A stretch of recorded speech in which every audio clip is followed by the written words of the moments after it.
Star Wars has named almost everything. Every background extra has a wiki page. Every blaster has a model number. Every planet you've glimpsed for 3 seconds in the corner of a frame has a name, a climate, an export economy. This franchise does not believe in loose ends. Except for one. Yoda, the single most recognizable character in the entire saga, the being who trained Luke Skywalker, who sat on the Jedi Council for centuries, who fought Darth Sidious to a standstill, has no homeworld, no species name, nothing.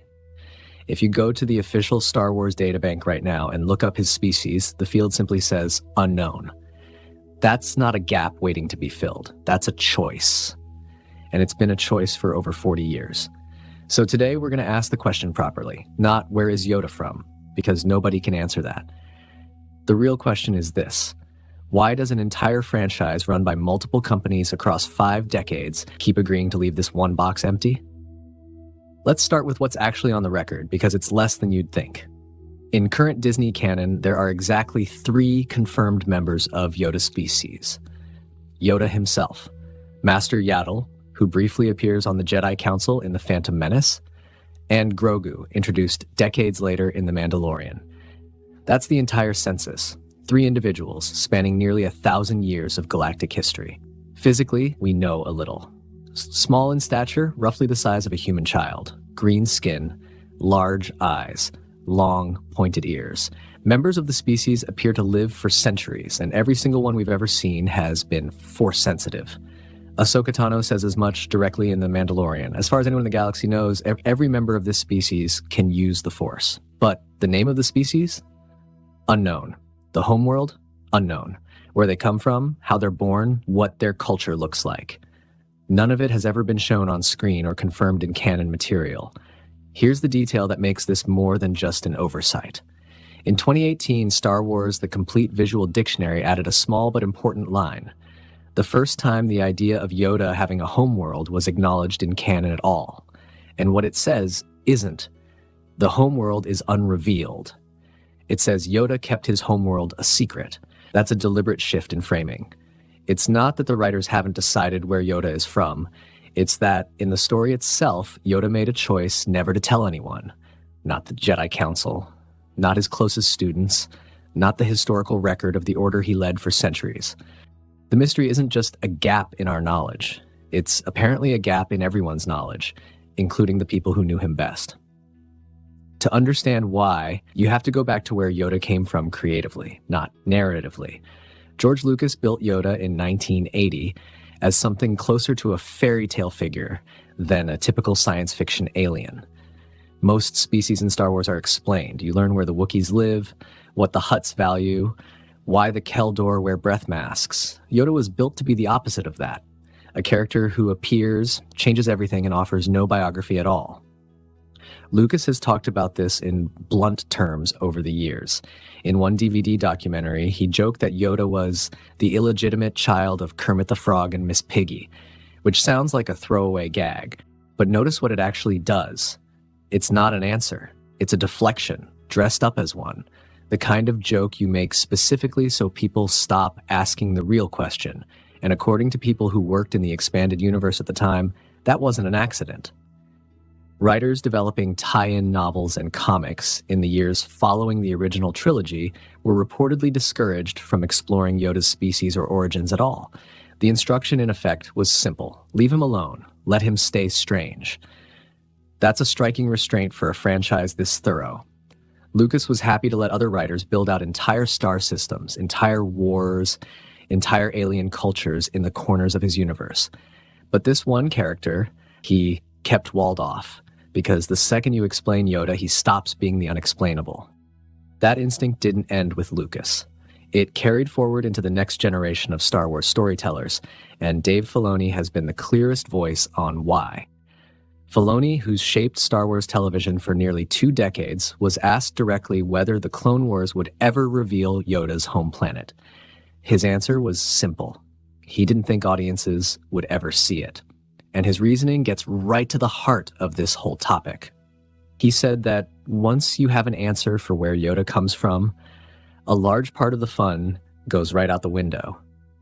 Sit with that for a second, because it's a genuinely different philosophy of storytelling than most of modern Star Wars operates on. This franchise usually thrives on answering things, on connecting dots, revealing lineage, explaining how the pieces fit. Filoni is arguing the opposite here. He's saying that some mysteries are more valuable unsolved, that the not knowing is doing narrative work that an answer never could. Think about what Yoda actually represents in the story. He's the oldest active Jedi we see, the deepest well of wisdom in the Order, and the character most fully defined by his relationship to the Force, rather than to any place or people. Give him a homeworld, a species history, a culture, and suddenly he's just another alien from somewhere, shaped by somewhere. Leave the box empty, and he becomes something closer to wisdom itself, wearing a small green body.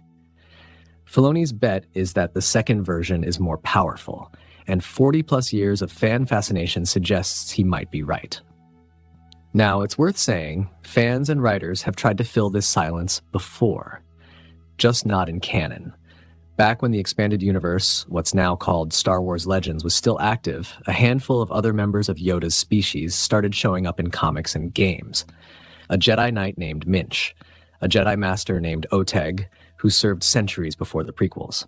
Vandar Tokare, who appeared in the Knights of the Old Republic games as the head of the Dantooine Jedi Enclave. Fans, lacking an official name for the species, started calling them tridactyls after the 3 fingers and toes most of them shared. These characters gave readers a little more texture, more wise, quirky Force users from the same mysterious lineage as Yoda. But here's the catch. When Disney acquired Lucasfilm in 2012 and reset the canon, all of this was reclassified as legends. None of it counts anymore. Minch, Oteg, Vandar Tokare, interesting footnotes, but not part of the story as it currently stands. So even during the era when Star Wars was most willing to expand on Yoda's species, the homeworld itself stayed off limits. Other members of the species, sure. Where they actually came from, never. The wall held, even when everything around it didn't. Which brings us to the moment this mystery came closest to cracking. The arrival of Grogu.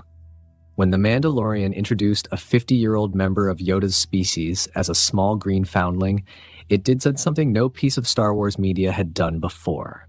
It implied very directly that breeding pairs of this species existed within living memory of the show's timeline. Suddenly, the question wasn't ancient history anymore. It was current events. You'd expect that to be the moment Lucasfilm finally opens the door. Instead, by all accounts, the opposite happened.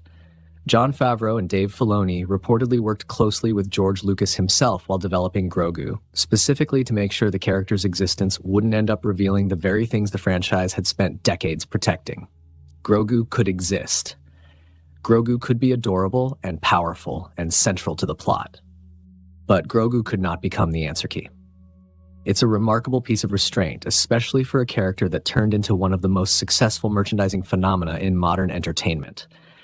There was every commercial incentive in the world to cash in on Grogu's popularity with an origin story, and the franchise still didn't take it. So why has Yoda never revealed his homeworld? Not because nobody's thought about it, not because the writers forgot. It's because, going all the way back to George Lucas in 1980 and carried forward deliberately by Dave Filoni and everyone who's shaped Star Wars since, the silence is the characterization.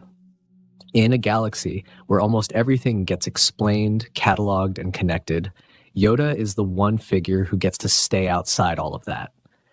He's not defined by a planet, a people, or a place in some family tree. He's defined entirely by what he chose to become. Centuries of patience, restraint, and wisdom, with no origin story attached to weigh it down. And maybe that's exactly the point Filoni was making. The moment you answer where Yoda comes from, he becomes someone with a backstory like everyone else. As long as the box stays empty, he gets to remain something rarer than that.